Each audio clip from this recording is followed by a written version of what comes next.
So katulad dito mga idol, yung ating mixer itong ating light indicator dito lang umabot sa -2.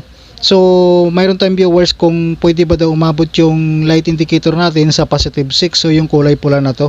So dito idol, pag umabot na yung ating ilaw dito, ibig sabihin yung sound natin or music natin dito sa ating mixer ay distorted na yan papunta sa ating amplifier. So kung gusto natin idol na mapalakasan yung ating music, hindi dito sa ating mixer, dapat magpalakas tayo ng music dito sa ating amplifier.